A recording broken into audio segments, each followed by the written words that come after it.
કાયદો વ્યવસ્થાના ચિત્રે હાલના દ્રશ્યો અમદાવાદના છે. બાપુનગર વિસ્તારમાં કલર લેવા ગયેલા પુત્રના પિતા પર 4 શખ્સોએ હુમલો કર્યો.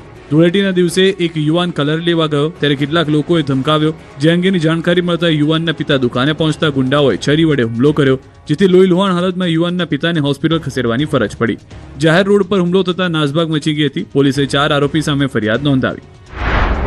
હવે અમદાવાદના શાહ આલમના દ્રશ્યો જોઈ લો, જ્યાં કાર પર પાણી ઉડાવવા બાબતે પિતા પુત્ર પર છરીથી હુમલો કરાયો.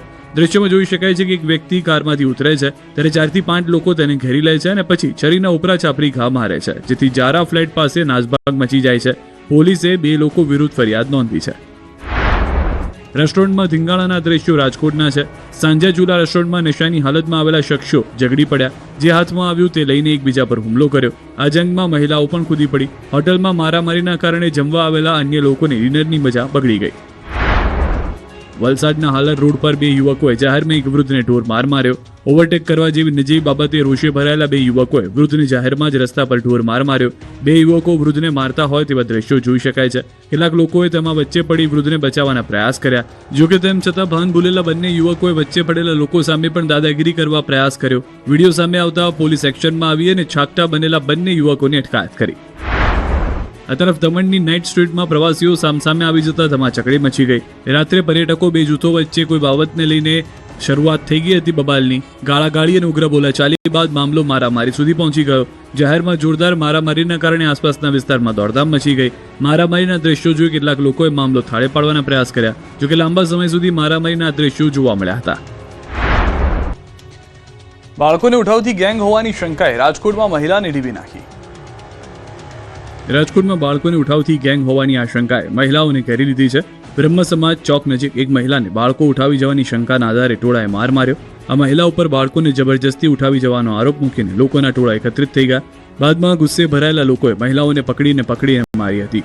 વિડીયોમાં જોવા મળે છે કે ટોળાએ ગંભીર આરોપ લગાવીને આ મહિલા અને તેની સાથે રહેલા લોકો પર હુમલો કર્યો. હુમલામાં મહિલાના કપડાં પણ ફાટી ગયા. આ અંગેની જાણ થતાં ગાંધીગ્રામ પોલીસ ઘટના સ્થળે પહોંચી તપાસ કરી. તપાસ કરતા મહિલા ભિક્ષુક હોવાનું સામે આવ્યું. સુરતના કતારગામમાં પાણીના પાઉચ ફેંકવા બાબતે થઈ બબાલ. ટોળાએ મહિલાને લાકડી ધોકા વડે માર્યો. શાંતિપૂર્ણ રીતે ઉજવાતા ધૂળેટીના પર્વમાં કતારગામ વિસ્તારમાં અસામાજિક તત્વોએ માચા મૂકી. કતારગામના બાપા સીતારામ ચોક પાસે આવેલી રૂક્ષ્મણી સોસાયટી નજીકથી પસાર થઈ રહેલા એક નિર્દોષ પરિવાર પર લુખ્ખા તત્વોએ હુમલો કરતા સમગ્ર પંથકમાં ચકચાર મચી. કેટલાક લુખ્ખા તત્વોએ ગાડી પર ગંદા પાણીની કોથળીઓ ફેંકી. પરિવારે આ બાબતે વિરોધ કરતા મામલો બીચક્યો. અસામાજિક તત્વોએ દાદાગીરી કરી ગાડીની ચાવી કાઢી લીધી અને અભદ્ર ગાળાગાળી શરૂ કરી દીધી. ઝઘડો એટલો ઉગ્ર બન્યો કે લુખ્ખા તત્વોએ ઉશ્કેરાઈ જઈને પરિવાર પર હુમલો કરી દીધો. હુમલાખોરોએ હાથમાં પહેરેલા ભારે કડા અને લાકડાના ફટકાઓ વડે પરિવારના સભ્યોને બેરહેમી રીતે માર માર્યો. આ દરમિયાન બચાવવા પડેલા વચ્ચે અન્ય એક યુવક અને મહિલાને પણ છોડવામાં આવ્યા નહોતા. કુલ 12 જેટલા મહિલા અને પુરુષોને નાની મોટી ઇજાઓ પહોંચી. તમામ ઇજાગ્રસ્તોને હાલમાં તાત્કાલિક અસરથી સુરતની સ્વીમેર હોસ્પિટલ ખાતે ખસેડવામાં આવ્યા છે. સુરતમાં 2 બાઇક સામસામે ધડાકાભેર અથડાયા. સુરત શહેરના મોટા વરાછા વિસ્તારમાં દુખિયાના દરબાર રોડ પર હૃદયદ્રાવક અકસ્માતની ઘટના બની. 2 મોટરસાઇકલ વચ્ચે જોરદાર ટક્કર થઈ.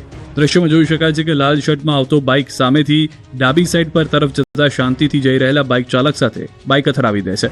જોકે અકસ્માતમાં સાઈડમાં આવી રહેલા નિર્દોષ બાઇક ચાલકનું મોત થઈ ગયું. બંગાળ કોલોની પાસે આવેલ શ્યામવિલા સોસાયટીના ગેટ નજીક અકસ્માત થયો. લાલ રંગનો શર્ટ પહેરેલા રામપ્રસાદ પૂરણભાઈ રાજપૂત નામના બાઇક ચાલકે પોતાની મોટરસાઇકલ પૂર ઝડપે અને ગફલતભરી રીતે હંકારી જોરદાર ટક્કર મારી. ટક્કર એટલી પ્રચંડ હતી કે એક બાઇક ચાલક હવામાં ફંગોળાયો, જ્યારે બીજો બાઇક ચાલક બેભાન થઈ ગયો હતો. ઘટના બાદ આસપાસના લોકો તાત્કાલિક મદદ માટે દોડી આવ્યા હતા. સુરતના સરથાણામાં વોચમેને દિવાસળી ફેંકવાની ના પડતા બાઇક સળગાવી દીધું.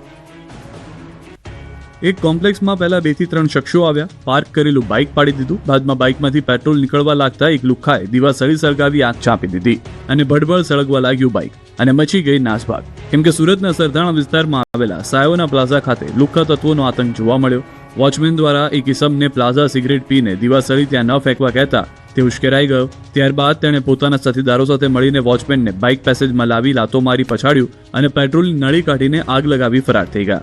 વોચમેન દ્વારા ફાયર બ્રિગેડ અને પોલીસને જાણ કરવામાં આવતા પૂર્ણા ફાયર ટીમ ઘટના સ્થળે પહોંચી આગ કાબૂમાં લીધી. પરંતુ ત્યાં સુધીમાં બાઇક સંપૂર્ણ બળીને ખાક થઈ ગયું. ધૂળેટીનો તહેવાર હોવાથી ઘણી દુકાનો બંધ હતી, નહીંતર મોટી દુર્ઘટના સર્જાઈ હોત. સરથાણા પોલીસે સીસીટીવીના આધારે કાર્યવાહી હાથ ધરી છે.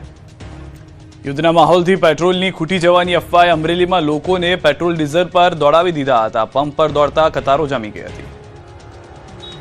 વાહનોની લાગી ગઈ કતાર. કોઈ ટ્રેક્ટર લઈને આવ્યું, કોઈ છકડો લઈને, કોઈ કાર લઈને, તો કોઈ બાઇક લઈને પહોંચી ગયું. કેટલાક લોકો ટીપડામાં ઈંધણ ભરાવવા માટે પહોંચ્યા, તો કેટલાક લોકોએ રાશનની દુકાનને કેરોસીન ભરવા આવ્યા હોય તે રીતે કેરબાઓની લાઈન કરી દીધી.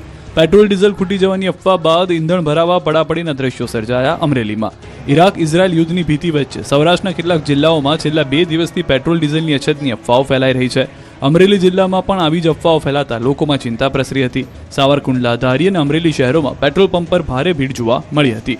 શહેર અને ગ્રામ્ય વિસ્તારોમાંથી મોટી સંખ્યામાં લોકો પોતાના વાહનો લઈને પેટ્રોલ ડીઝલ ભરાવા પહોંચ્યા. ખાસ કરીને ખેડૂતો ટ્રેક્ટર અને બેરલો લઈને ડીઝલ ભરી જતા જોવા મળ્યા, જેના કારણે અનેક પેટ્રોલ પંપ પર લાંબી કતારો લાગી. સાવરકુંડલા શહેરમાં ડીઝલ પેટ્રોલ નહીં મળે તેવી અફવા ફેલાતા એક પેટ્રોલ પંપ પર માંગમાં અસાધારણ વધારો થઈ ગયો. પરિણામે પેટ્રોલ ખૂટી જતા વેચાણ તાત્કાલિક બંધ કરવું પડ્યું. ખેડૂતો પોતાના નાના મોટા મશીનો માટે બેરલ અને કેન ભરવાના વાહનો માટે ઉમટી પડ્યા હતા. ભારે દોડધામ અને ટ્રાફિકની સમસ્યા સર્જાઈ હતી. જોકે જિલ્લા પુરવઠા અધિકારી અપીલ કરી કે અફવાઓથી ગેરમાર્ગે દૂર આવવું નહીં. ટાંકો આવેલો હતો, અમે કામ ધંધો મૂકીને ડીઝલ લેવા આવ્યા. આ યુદ્ધના કારણે મળે છે. આજે આવ્યું છે 3 દિવસ ત્યાં ડીઝલ અત્યારે ભરાવે છે, 3 દિવસ ત્યાં નહોતું. 48 કલાકમાં બીજી વાર વલસાડમાં લિફ્ટમાં ફસાયા લોકો. આ વખતે બાળકો ફસાતા વાલીઓના જીવ અદ્ધર થયા.